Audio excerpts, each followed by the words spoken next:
In today's OpenStack fundamentals tutorial series, we will be discussing about configuring Swift object store, and this is a live demo session where we will be showing you live on the system how you can configure object store on your OpenStack platform. So before starting with that topic, let me welcome you to my YouTube channel, the Stitch Tech Institute. And if you have not subscribed to my channel, please subscribe to it and also press the bell icon and select all the notifications so that you get updates about all future videos. So let's move ahead with the topics. So in this session we will be discussing about installing Swift packages. So this is on controller node, so your controller node will have those packages. Then we will create a Swift user and we'll add the independent roles to that Swift user. Then we will create Swift services and endpoints. So all these three steps will be in controller node. Even this is also where we will be setting up permissions. So once you are done with these four steps, we will be moving to the storage node where we will be installing and configuring Swift components. Then we will be updating and configuring rsync. So rsync, why it is required? So this is required to sync the data in the storage node. Then we will be configuring the Swift server. So there are various type of Swift servers like container, object. So those things we will see how you can configure. Then we will configure Swift rings. So these are all steps in our storage node. And then we will be starting and enabling Swift services. So till this point, so from your 5th point to 9th point, all are on storage node. So once we are done with storage node configuration, we will be again moving back to controller node, and where we will be completing rest of the configurations, and then all are done. Then we will be testing the Swift services. So this is going to take some time, so you can take like 20 plus minutes. So please have that much time in your hand while watching this video and follow the steps. So let's start with the live demo. So to start with the live demo, first we will be logging into the controller node. So I have kept two session open, one to controller node and another to storage node. So first thing we will do in controller node, and we will be installing Swift related packages. So there are what all packages: OpenStack Swift proxy, then Python Swift client, then Python Keystone client, Python Keystone MID middleware, and then Memcache. So these 5-6 packages you need to install. So let's install them on the controller node. So it will take some minutes. So let's wait for that to get it complete. So you can see total 5 packages I am installing. So it's already started installing. So let's give a moment. So it's done. So once you are done with this, so we need to configure the firewall to allow the connection. So let's do one thing. Before configuring firewall, let us stop the OpenStack services. So let's stop them on the controller node. So this will take some time. Let wait for that. So as you can see that OpenStack service is being stopped. Now what we will do, we will configure the IP table. So for that we will open the file etc sysconfig IP tables, and we will add a rule. So we will put input accept.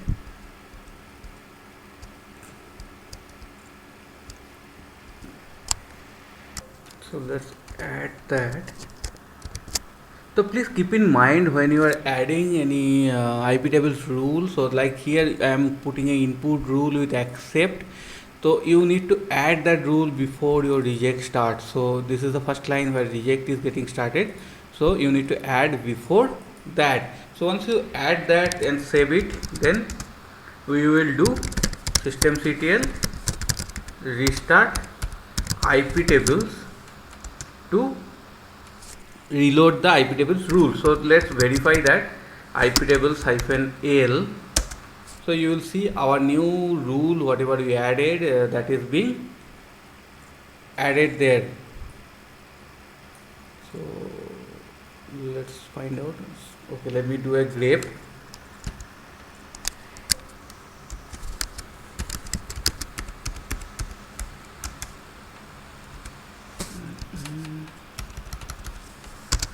So destination port.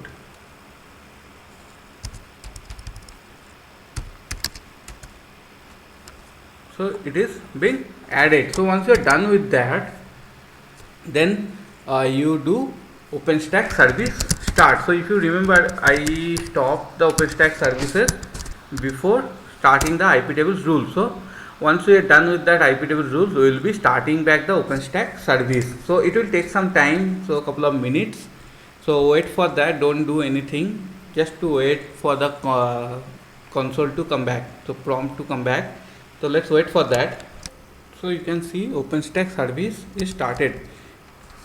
You can verify the status also, so you can see all our services are active. So once you are done with that OpenStack service start, then we will be proceeding to the next part, where we will be creating Swift users and we will be granting the roles. So for doing that, let's first source our keystone file.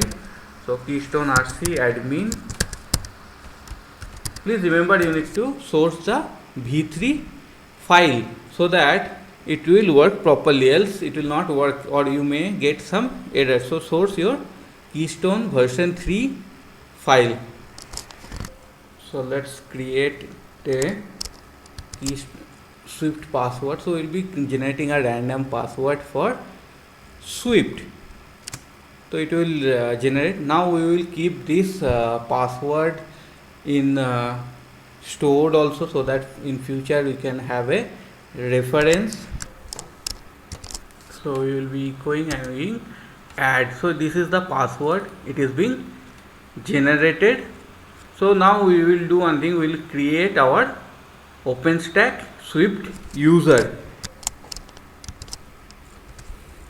So we'll do OpenStack user create password, whatever we have generated the password, and Swift user. So you can see the Swift user is being created. Now we'll be granting admin role to the Swift user inside our services project. So that's what we will do. OpenStack role add user is Swift and project is services, and we are granting admin role.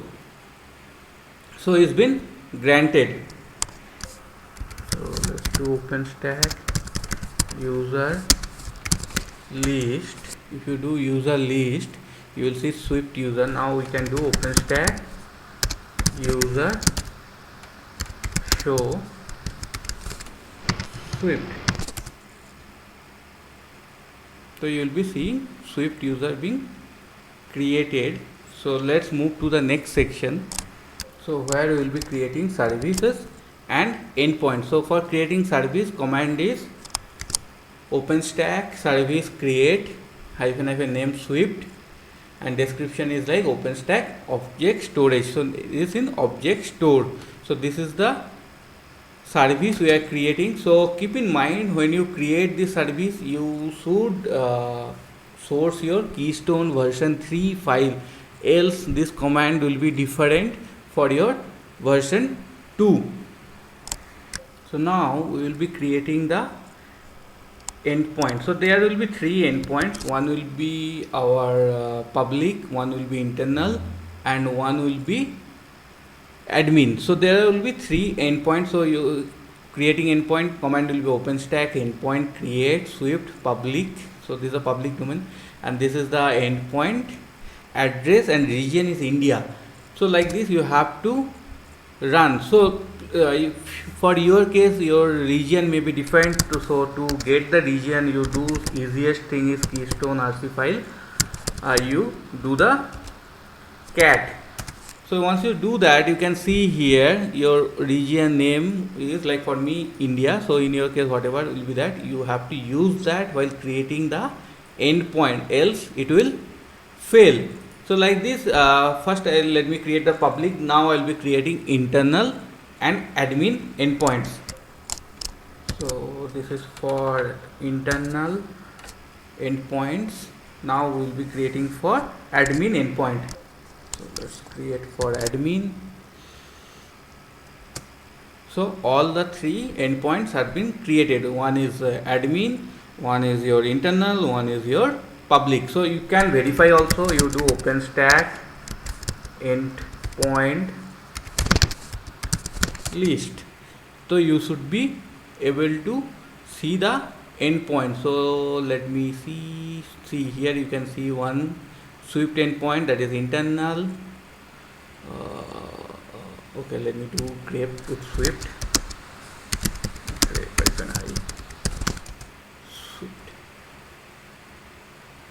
So you can see I have three endpoints been created: admin, public, internal. So once you're done with the endpoint creation, you need to set up the permission, and you have to add the hash values in the config file.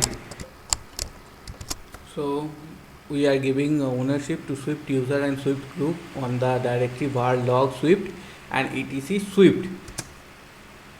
So it will be changing the ownership. So you can see what all files it's being changed. So once you are done with this, now we will be adding the hash values in the configuration.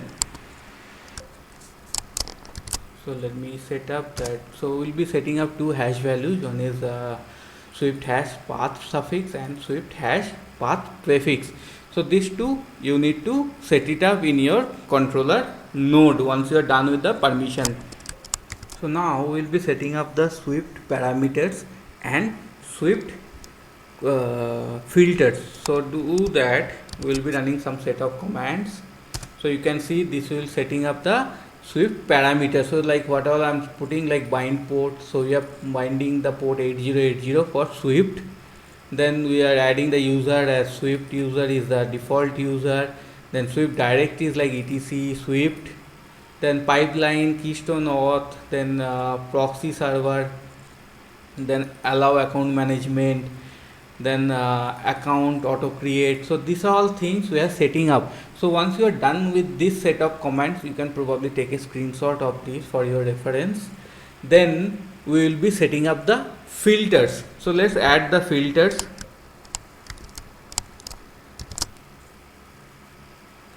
So there are a lot of filters I am adding. So you can see here I am adding filters like auth token is like paste filter, factory, keystone, middleware. So like this kind of some filters I am adding. So what I will do, I will show you this configuration settings in a single file so that you can take a screenshot of both these filters and parameters part for Swift configurations and keep it as a reference for yourself. So you can take a screenshot now. So you can take a screenshot of this particular file where I have all the parameters and filter settings listed. So you can take a screenshot of this and take it as a reference. So hope you have taken this screenshot. So now we will be moving to the next section where we will be enabling the Swift services so that whenever server is rebooting, those services will be automatically coming up.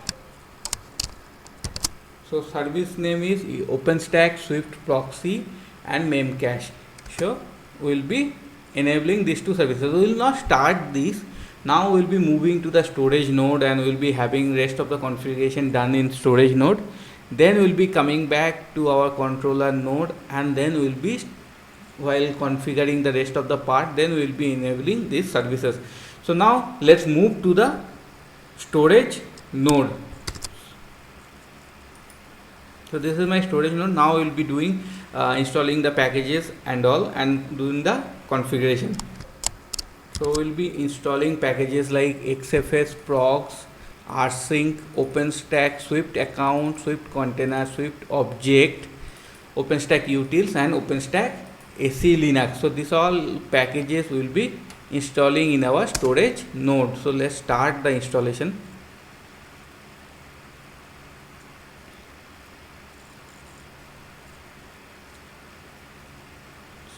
will take some time. Let's wait for it to complete.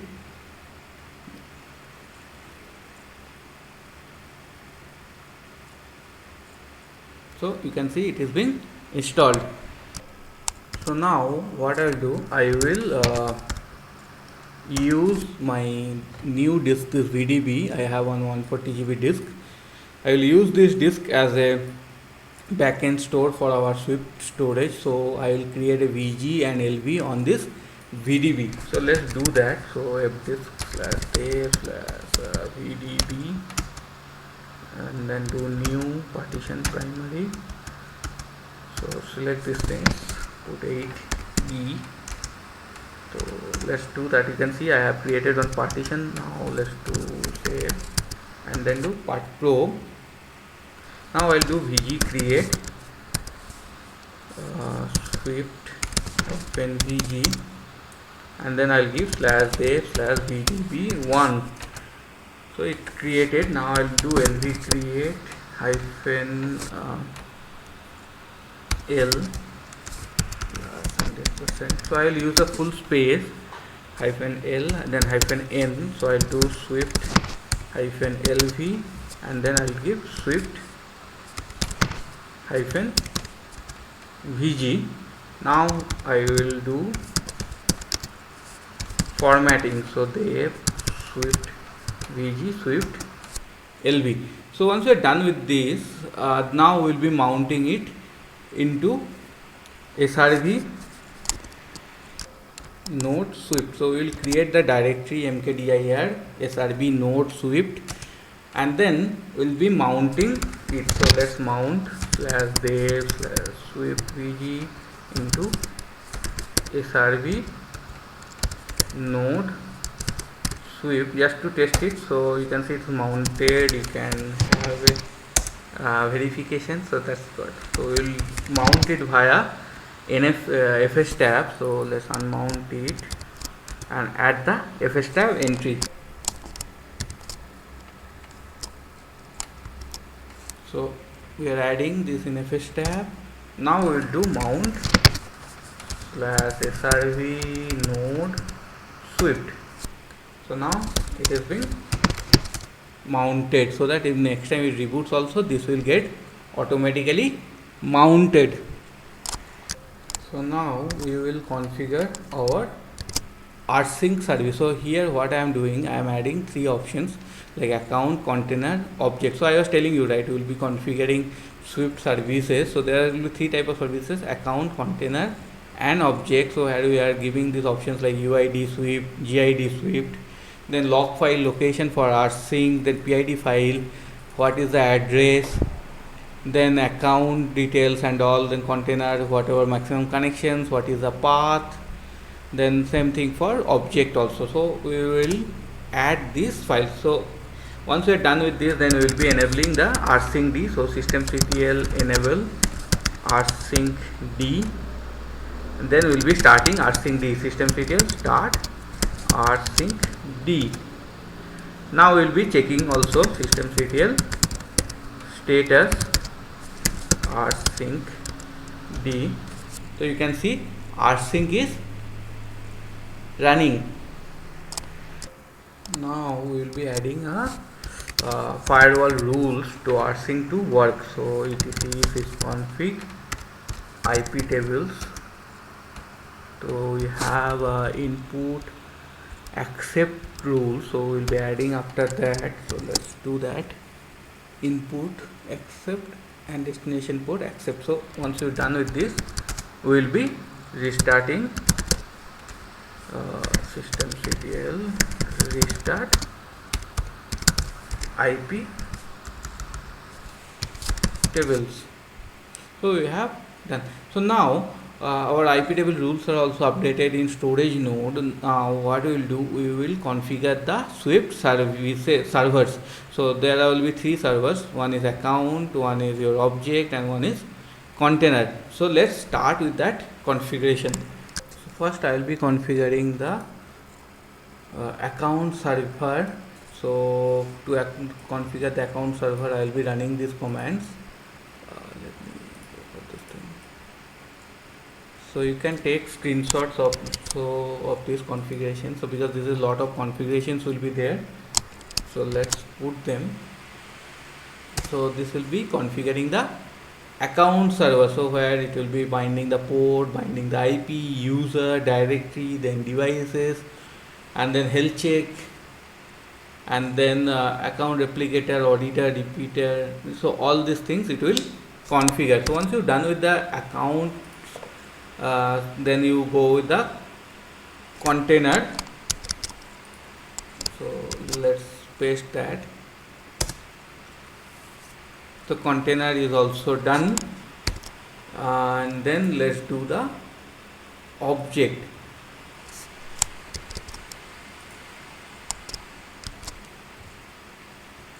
So like this you need to configure account server, object server, and container server. So once you are done with these things, we will be creating the cache directory and we will be setting up the permission. So cache directory is var cache swift. Then we will be setting up the permissions. So we will be setting ownership to swift to that var cache and srb node directory, and then etc swift directory, and also will be restoring the AC Linux rules.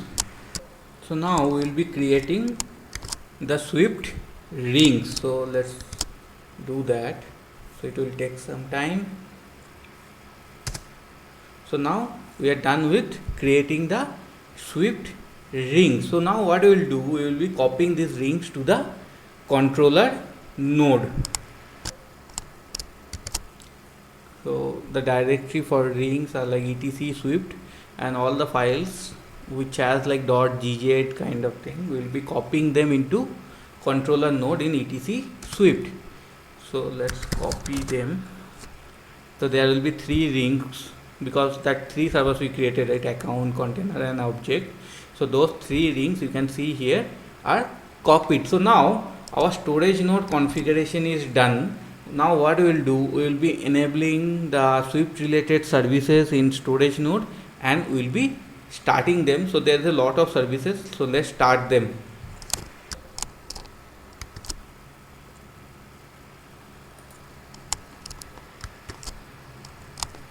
So you can see there are a lot of services for Swift related. So that is like OpenStack Swift account, OpenStack Swift account auditor, OpenStack Swift account reaper, OpenStack Swift account replicator, Swift container, then Swift container auditor, container replicator, Swift container updater, object, then Swift object auditor, object replicator, and object updater. So there will be mainly 3-4 type of services. One is like your main service for account, or your container, or your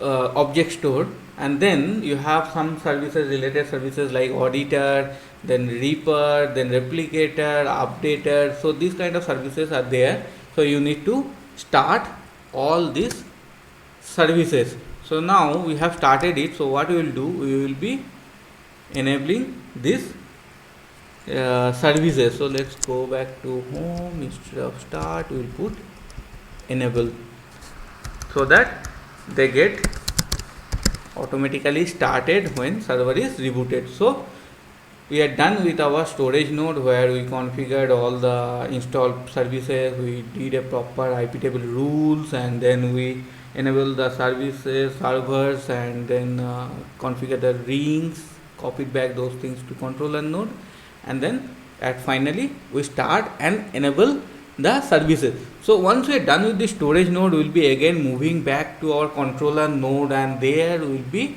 enabling the services. So for controller node, it is very easy, only 2 services. One is OpenStack Swift proxy and Memcache service. So these 2 services already, if you remember, we had enabled. So now we just started the service. So if we run this command swift stat, we can be able to see the status of our Swift service. So let's see that. So you once you're done, then you run this command swift stat. So you should be able to getting this stats. So that means your swift configuration is done properly. Now it's time to test it. So to test the swift storage, so we'll be logging as a normal user. So user 1. So let's log in.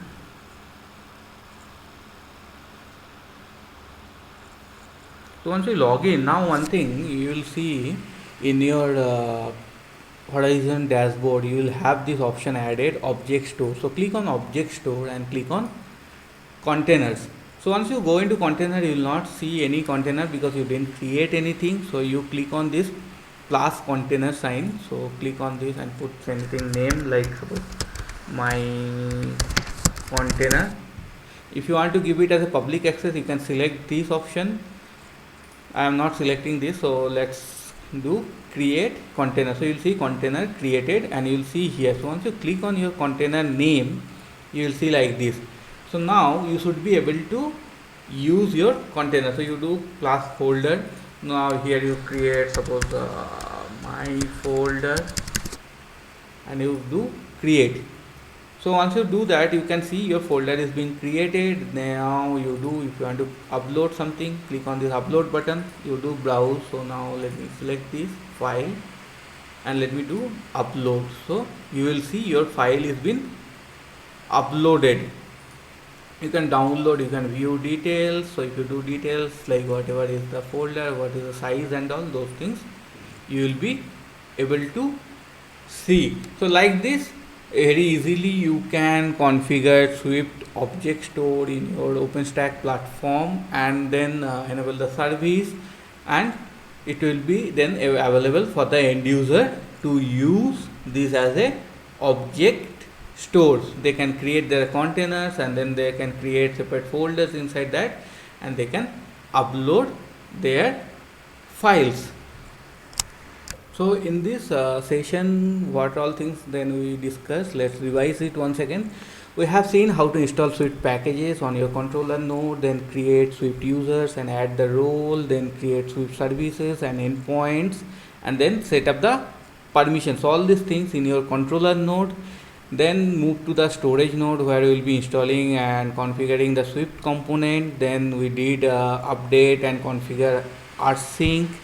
Then we did Swift servers configure, then Swift ring configuration, then we did a service enable and start in both the nodes, storage and controller node, and then we did a complete configuration on controller node. So and once all these things done, we have tested the Swift object store from our Horizon dashboard. So hope you have liked this session. Please share it with your friends and colleagues and let them know about this tutorial series so that they can also learn from this. So bye now. Have a good day. We will see you in our next video.